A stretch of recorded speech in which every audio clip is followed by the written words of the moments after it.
ಹರೇ ಕೃಷ್ಣ, ಹರೇ ಶ್ರೀನಿವಾಸ. ಆಧ್ಯಾತ್ಮ ಬಂಧುಗಳೇ, ಕಾರ್ತಿಕ ಮಾಸವು ತುಳಸಿ ಪೂಜೆಗೆ ಶ್ರೇಷ್ಠ ಸಮಯವಾಗಿದ್ದು, ಕಾರ್ತಿಕ ಶುಕ್ಲ ಪ್ರತಿಪತ್ತಿನಿಂದ ಉತ್ಥಾನ ದ್ವಾದಶಿವರೆಗೆ ವಿಶೇಷವಾಗಿ ನಾವು ನಡೆಸುವ ತುಳಸಿ ವಿವಾಹ, ತುಳಸಿಯ ಸಂಕೀರ್ತನೆ, ತುಳಸಿ ಪೂಜೆ, ತುಳಸಿಗೆ ನಡೆಸುವ ದೀಪಾರಾಧನೆ, ತುಳಸಿಯನ್ನ ಮುಂದಿಟ್ಟುಕೊಂಡು ನಡೆಸುವ ಲಕ್ಷ್ಮೀನಾರಾಯಣರ ವೈಭವಯುತ ಪೂಜೆ ಆರಾಧನೆಯಿಂದ ಅಂತಹ ಮನೆ ಅಥವಾ ಮಂದಿರ ಅಥವಾ ಎಲ್ಲ ರೀತಿಯ ಸ್ಥಳಗಳು, ಪರಿಸರವೇ ಪವಿತ್ರವಾಗುತ್ತದೆ. ಹಾಗೆ ನೋಡಿದರೆ ತುಳಸಿಯನ್ನ ಕಾರ್ತಿಕ ಮಾಸದಲ್ಲಿ ಮಾತ್ರ ಪೂಜಿಸುವುದಲ್ಲ, ಪ್ರತಿನಿತ್ಯ ಪ್ರತಿಯೊಬ್ಬರೂ ತುಳಸಿ ಪೂಜೆಯನ್ನ ನಡೆಸಲೇಬೇಕು. ನಮ್ಮ ಸನಾತನ ಧರ್ಮದಲ್ಲಿ ಪ್ರತಿಯೊಬ್ಬನ ಮನೆಯಂಗಳದಲ್ಲಿ ಅಥವಾ ಗ್ರಿಲ್ಲೋ ಅಥವಾ ಅವರವರ ಮನೆಯ ವಾಸಸ್ಥಳದ ಆವರಣದಲ್ಲಿ ತುಳಸಿಯು ನಗುನಗುತ್ತಾ ಇದ್ದೇ ಇರುತ್ತದೆ. ಯಾರ ಮನೆಯಲ್ಲಿ ಸದಾ ಮಾಧವನ ಮನನ ಇರುತ್ತದೋ, ಯಾರ ಮನೆಯಲ್ಲಿ ಮಾಧವನ ಪ್ರಿಯ ಮಡದಿ ತುಳಸಿಯ ವಾಸ ಇರುತ್ತದೋ, ಅಂಥ ಮನೆ ಮನ ಎರಡೂ ಪಾವನ ಪವಿತ್ರವಾಗುತ್ತದೆ. ತುಳಸಿಯು ನಗುನಗುತ್ತಾ ಇರುವ ಮನೆಯಲ್ಲಿ ದುಷ್ಟ ಬಾಧೆಗಳು, ದುಷ್ಟ ಯೋಚನೆಗಳು, ದುರ್ವ್ಯಸನಗಳು ಕೂಡ ಸುಳಿಯಲು ಸಾಧ್ಯವೇ ಇಲ್ಲ. ನಮ್ಮ ಶರೀರದ ಎಲ್ಲ ರೋಗಗಳನ್ನು ಪರಿಹಾರ ಮಾಡುವ ಜಗನ್ಮಾತೆ ತುಳಸೀದೇವಿ. ತುಳಸಿಯನ್ನ ಭಗವಂತನಿಗೆ ಅರ್ಪಿಸಿ, ಆ ಅರ್ಪಿಸಿದ ತುಳಸಿಯನ್ನ ನಾವು ಸೇವಿಸುವುದರಿಂದ ಭಯಂಕರವಾದ ಶಾರೀರಿಕವಾದ ಮಹಾಮಾರಿ ರೋಗಗಳು ಕೂಡ ಪರಿಹಾರ ಆಗಲು ಸಾಧ್ಯವಿದೆ ಎಂಬ ಪ್ರಮಾಣಗಳಿವೆ. ತುಳಸಿಯು ಶರೀರದ ಒಳಹೊರಗಿನ ರೋಗಗಳನ್ನ ಪರಿಹಾರ ಮಾತ್ರ ಮಾಡುವುದಲ್ಲದೆ, ಆತ್ಮಕ್ಕೆ ಅಂಟಿಕೊಂಡಿರುವ ಪ್ರಾರಬ್ಧ ಕರ್ಮವನ್ನು ಕೂಡ, ಸಕಲ ಜನ್ಮ ಜನ್ಮಾಂತರದ ಪಾಪಗಳನ್ನು ಕೂಡ ಪರಿಹಾರ ಮಾಡುತ್ತಾಳೆ. ಭಗವಂತನೊಟ್ಟಿಗೆ ಇದ್ದು ನಮ್ಮ ಪೂಜೆಯನ್ನ ಕೈಗೊಂಡು ನಮಗೆ ಅನುಗ್ರಹಿಸುತ್ತಾಳೆ.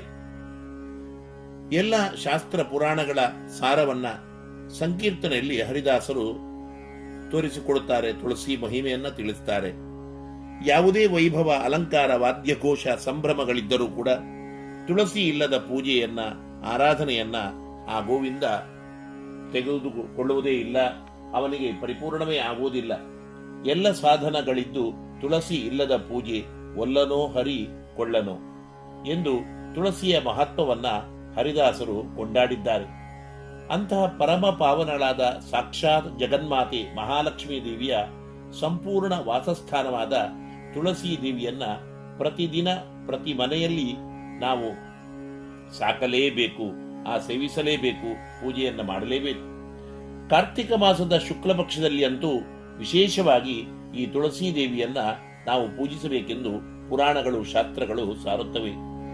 ಈ ವರ್ಷ 2025ರಲ್ಲಿ ಅಕ್ಟೋಬರ್ 22 ಬುಧವಾರ ಬಲಿಪ್ರತಿಪದ ಅಥವಾ ಬಲಿಪಾಡ್ಯಮಿ ಆಗಿದ್ದು, ಇಂದಿನಿಂದ ನವೆಂಬರ್ 3 ಸೋಮವಾರ ಉತ್ಥಾನ ದ್ವಾದಶಿ ಅಂದರೆ ತುಳಸಿ ವಿವಾಹದ ದಿನದವರೆಗೆ ವಿಶೇಷ ತುಳಸಿ ಪೂಜೆ ನಡೆಸಬೇಕು. ಈ ತುಳಸಿ ಪೂಜೆಯನ್ನ ಯಾವ ಸಮಯದಲ್ಲಿ ನಾವು ಮಾಡಬೇಕು, ತುಳಸಿ ಪೂಜಾ ವಿಧಾನವನ್ನು, ಸರಳವಾದ ಪೂಜೆಯ ಮಂತ್ರಗಳನ್ನು ನಾವು ಈ ವಿಡಿಯೋ ಸಂದೇಶದಲ್ಲಿ ತಿಳಿದುಕೊಳ್ಳೋಣ. ಇನ್ನು ತುಳಸಿಯ ಬಗ್ಗೆ ಪ್ರತಿಯೊಬ್ಬರಿಗೆ ಸದಾ ಮೂಡುವ ಅನೇಕ ಪ್ರಶ್ನೆಗಳಿಗೆ ಇದರಲ್ಲಿ ಉತ್ತರವನ್ನ ಕೊಡಲು ನಾನು ಪ್ರಯತ್ನ ಮಾಡಿದ್ದೇನೆ. ತುಳಸಿಯ ಬುಡದಲ್ಲಿ ಅಗರಬತ್ತಿ ದೀಪ ಹಚ್ಚುವಾಗ ನಾವು ಯಾವ ರೀತಿಯ ಜಾಗ್ರತೆ ವಹಿಸಬೇಕು, ತುಳಸಿಗೆ ಯಾವ ಸಮಯದಲ್ಲಿ ನೀರು ಹಾಕಬಹುದು, ದೇವರಿಗೆ ಉಪಯೋಗಿಸಿದ ನಿರ್ಮಾಲ್ಯ, ಉಳಿದ ಕಲಶದ ನೀರು, ಹೂಗಳನ್ನು, ತೀರ್ಥ, ಪಂಚಾಮೃತಗಳನ್ನು, ದೇವರ ಪೂಜೆ ಮಾಡಿ ಉಳಿದ ನೀರನ್ನು, ಇವೆಲ್ಲವನ್ನು ಕೂಡ ಕೆಲವರು ತುಳಸಿಯ ಬುಡದಲ್ಲಿ ಚೆಲ್ಲುತ್ತಾರೆ. ಹೀಗೆ ನಾವು ಮಾಡಬಹುದೇ? ಬೆಳಿಗ್ಗೆ ನಡೆಸುವ ತುಳಸಿ ಪೂಜೆಗೂ ರಾತ್ರಿ ನಡೆಸುವ ತುಳಸಿ ಪೂಜೆಗೂ ಯಾವ ವ್ಯತ್ಯಾಸ ಇದೆ? ಮನೆಯ ಆವರಣದಲ್ಲಿ ತುಳಸಿ ಗಿಡ ಸತ್ತರೆ ಬೇರೆ ಹೊಸ ಗಿಡವನ್ನ ತಂದು ಯಾವ ದಿನ ನಾವು ನೆಡಬಹುದು? ತುಳಸಿಯನ್ನ ಯಾವಾಗ ಮುಟ್ಟಬಾರದು? ಯಾವ ದಿನ ತುಳಸಿಯನ್ನ ಕೊಯ್ಯಬಾರದು?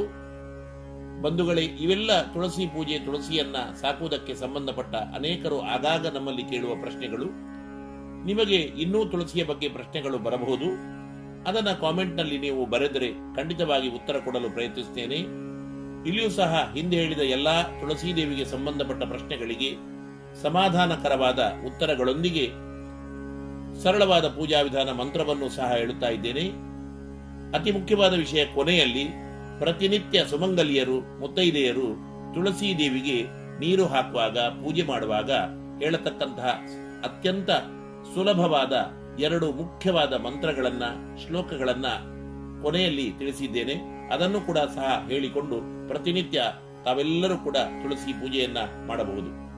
ಬಂಧುಗಳೇ, ತಾವು ಇಲ್ಲಿಯವರೆಗೆ ನನ್ನ ವಿಶ್ವನಾಥ್ ಭಟ್ ಎಂಬ ಯೂಟ್ಯೂಬ್ ಚಾನೆಲ್ಗೆ ಸಬ್ಸ್ಕ್ರೈಬ್ ಆಗಿರದಿದ್ದರೆ ಆಗಿ, ಉತ್ತಮವಾಗಿದ್ದರೆ ಲೈಕ್ ಮಾಡಿ, ನಿಮ್ಮೆಲ್ಲ ಬಂಧು ಮಿತ್ರರಿಗೆ ಶೇರ್ ಮಾಡಿ. ನಿಮ್ಮ ಪ್ರಶ್ನೆ, ಮೆಚ್ಚುಗೆ, ಸಂದೇಹಗಳನ್ನ ದಯವಿಟ್ಟು ನಮಗೆ ಕಮೆಂಟ್ ಮೂಲಕ ತಿಳಿಸಿ. ವೀಕ್ಷಕರೇ, ನಾನು ಮೊದಲೇ ತಿಳಿಸಿದ ಹಾಗೆ ಪ್ರತಿ ಮನೆಯಲ್ಲಿಯೂ ಪ್ರತಿನಿತ್ಯವೂ ತುಳಸಿಗೆ ಪೂಜೆ ಆರಾಧನೆಗಳು ನಡೆಯಲೇಬೇಕು.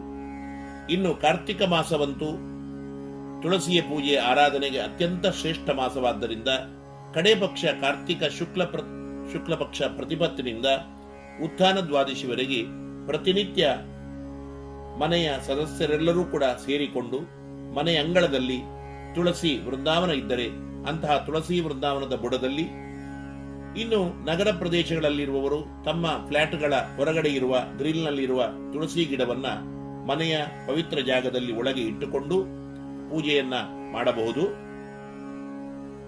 ಅನೇಕ ರೀತಿಯ ಹೂಗಳಿಂದ, ಮಾಲೆಗಳಿಂದ ತುಳಸಿ ವೃಂದಾವನವನ್ನ ಅಲಂಕರಿಸಿ ಸುತ್ತ ಸಾಲು ಸಾಲಾಗಿ ಅನೇಕ ದೀಪಗಳನ್ನ ಹಚ್ಚಿ ತುಳಸಿ ಪೂಜೆಯನ್ನ ಮಾಡಿ, ಪೂಜೆಯ ನಂತರ ಹರಿದಾಸರ ಉತ್ತಮ ಭಜನೆಗಳನ್ನ ಹೇಳುತ್ತಾ, ತುಳಸಿ ಸಂಕೀರ್ತನೆಗಳನ್ನ ಹಾಡುತ್ತಾ, ಕಡೆ ಪಕ್ಷ 12 ಪ್ರದಕ್ಷಿಣೆ ಬಂದು ತಾಳ ತಟ್ಟಿಕೊಂಡು ಗೋವಿಂದನ ನಾಮ ಸಂಕೀರ್ತನೆಯನ್ನ ಮಾಡುತ್ತಾ, ತುಳಸಿ ಭಜನೆಯನ್ನ ಮಾಡುತ್ತಾ ತುಳಸಿ ಪೂಜೆಯನ್ನ ಯಥಾಶಕ್ತಿ ಮಾಡಬೇಕು.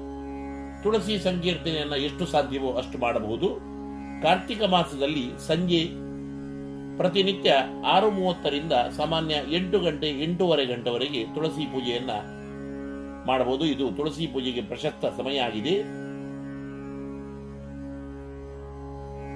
ಸಂಜೆಯ ಸಮಯ ವಿಶೇಷವಾಗಿ ಸಾಲು ಸಾಲು ದೀಪಗಳಿಂದ ತುಳಸಿ ದೇವಿಗೆ ಅಲಂಕಾರ ಮಾಡಬಹುದಾಗಿದೆ. ಇದರಿಂದ ತುಳಸಿಯ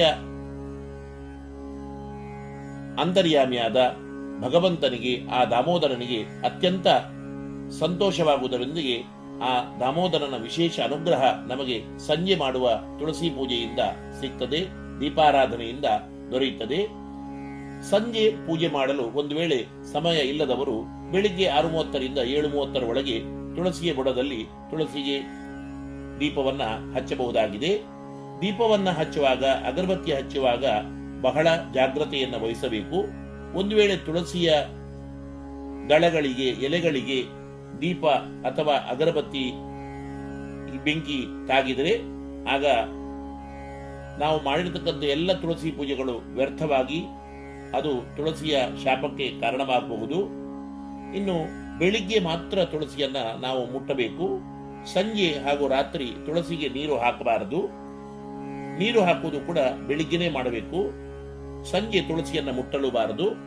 ಆದ್ದರಿಂದ ದೂರದಲ್ಲಿ ದೀಪ, ಅಗರಬತ್ತಿಯನ್ನ ಜಾಗ್ರತೆಯಿಂದ ಹಚ್ಚಬೇಕು. ಅಗರಬತ್ತಿ ಆಗಲಿ, ದೀಪ ಆಗಲಿ ತುಳಸಿ ಗಿಡಕ್ಕೆ, ಎಲೆಗಳಿಗೆ ತಾಕುವಂತೆ ಇರಲೇಬಾರದು. ಇನ್ನೊಂದು ಬಹಳ ಮುಖ್ಯ ವಿಷಯ ಏನು ಅಂತ ಹೇಳಿದರೆ, ಮನೆಯಲ್ಲಿ ದೇವರ ಪೂಜೆ ಮಾಡಿದರೆ, ಕಲಶ ಸ್ಥಾಪನೆ ಮಾಡಿದರೆ ಅಥವಾ ಎಲ್ಲ ದೇವರಿಗೆ ಉಪಯೋಗಿಸಿದ ನಿರ್ಮಾಲ್ಯದ ಹೂಗಳನ್ನ, ವಸ್ತುಗಳನ್ನ, ದ್ರವ್ಯಗಳನ್ನ, ಉಳಿದ ನೀರನ್ನ ತುಳಸಿಯ ಬೆಳೆದಲ್ಲಿ ನಾವು ಚೆಲ್ಲುತ್ತೇವೆ. ಅಂತ ಕೆಟ್ಟ ಕೆಲಸವನ್ನ, ಅಪರಾಧವನ್ನ ಮಾಡಲೇಬಾರದು. ತುಳಸಿ ಸಾಕ್ಷಾತ್ ಮಹಾಲಕ್ಷ್ಮೀ ದೇವಿ ಆದ್ದರಿಂದ ತುಳಸಿಯನ್ನ ನಿತ್ಯ ನಾವು ಪೂಜೆ ಮಾಡಬೇಕಾದ್ದರಿಂದ ಅತ್ಯಂತ ಪವಿತ್ರವಾದ ತುಳಸಿಯ ಬುಡದಲ್ಲಿ ಯಾವುದೇ ರೀತಿಯ ವಸ್ತುಗಳನ್ನ ನಾವು ಹಾಕದೆ ಕೇವಲ ಶುದ್ಧವಾದ ನೀರನ್ನೇ ತುಳಸಿಗೆ ಹಾಕಿ ತುಳಸಿಯ ಪೂಜೆಯನ್ನ ನಾವು ಮಾಡಬೇಕು.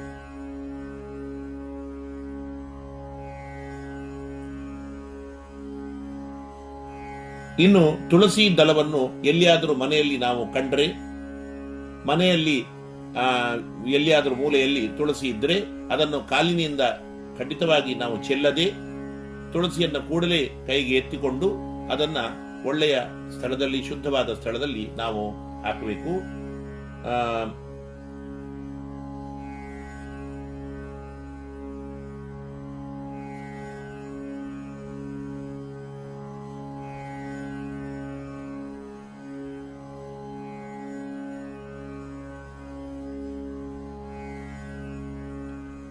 ಇನ್ನು ಯಾವಾಗಲೂ ನಮ್ಮ ಮನೆಯಲ್ಲಿ ತುಳಸಿಯು ಬದುಕುವುದೇ ಇಲ್ಲ, ನಾವು ತಂದು ನೆಟ್ಟ ಎಲ್ಲ ತುಳಸಿ ಗಿಡಗಳು ಸಾಯುತ್ತವೆ, ಇದಕ್ಕೇನು ಮಾಡಬೇಕು ಎಂದು ಅನೇಕರು ನಮ್ಮಲ್ಲಿ ಪ್ರಶ್ನೆಯನ್ನ ಕೇಳುತ್ತಾರೆ.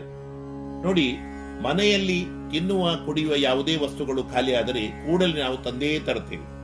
ಹಾಗೆಯೇ ತುಳಸಿ ಗಿಡ ಸತ್ತರೆ ಅದನ್ನ ಕೂಡಲೇ ನಾವು ಬೇರೆ ಹೊಸ ಗಿಡ ತಂದು ಉತ್ತಮ ದಿವಸದಲ್ಲಿ ನೆಡಬೇಕು. ಆಗಾಗ ತುಳಸಿಯು ಸಾಯುವುದು ಕುಟುಂಬದಲ್ಲಿ ಅನಿಷ್ಟದ ಸಂಕೇತವೂ ಆಗಿರುವುದರಿಂದ ತಿಳಿದ ಜ್ಞಾನಿಗಳಲ್ಲಿ ಅದರ ಬಗ್ಗೆ ಸಲಹೆಯನ್ನು ಕೂಡ ನಾವು ಕೇಳಬಹುದು. ಎಷ್ಟು ಕಷ್ಟಪಟ್ಟಾದರೂ ಹೊಸ ತುಳಸಿ ಗಿಡವನ್ನು ನಾವು ತಂದು ಮನೆಯ ಆವರಣದಲ್ಲಿ, ಮನೆಯ ಗ್ರಿಲ್ನಲ್ಲಿಯೋ ನಾವು ನೆಡಲೇಬೇಕು. ತುಳಸಿಯನ್ನ ಮುಖ್ಯವಾಗಿ ಏಕಾದಶಿ, ದ್ವಾದಶಿ, ಅಮಾವಾಸ್ಯೆ, ಸಂಕ್ರಾಂತಿ ಕೀಳಬಾರದು.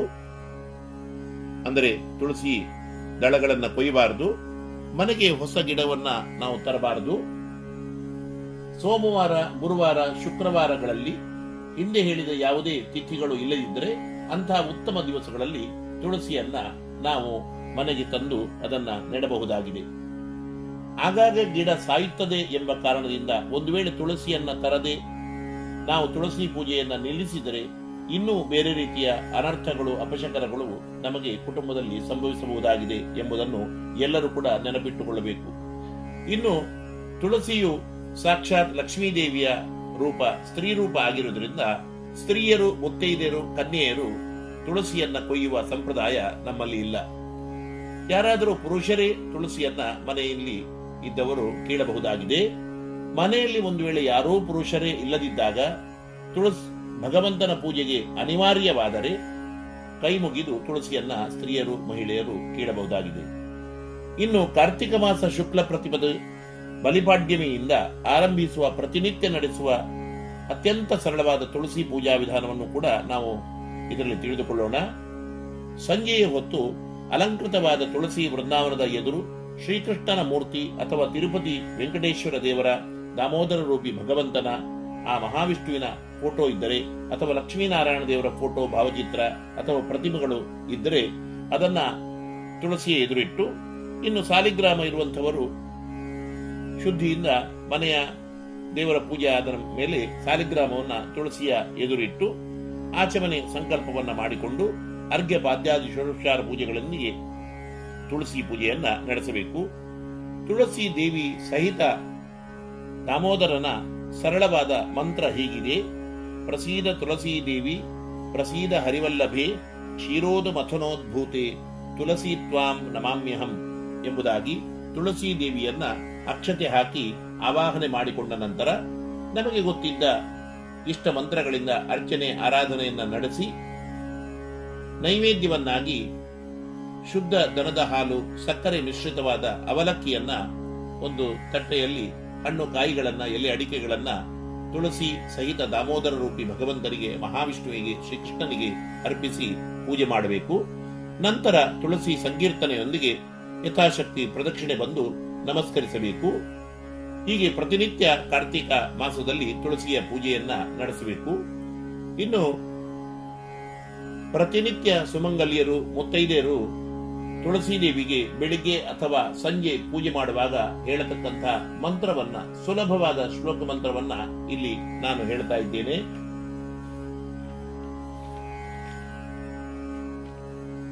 ಮಹಾಪ್ರಸಾದ ಜನನಿ, ಸರ್ವ ಸೌಭಾಗ್ಯವರ್ಧಿನಿ, ಆದಿವ್ಯಾಧಿ ಹರೇ ನಿತ್ಯಂ, ತುಳಸಿ ತ್ವಾಂ ನಮೋಸ್ತುತೆ.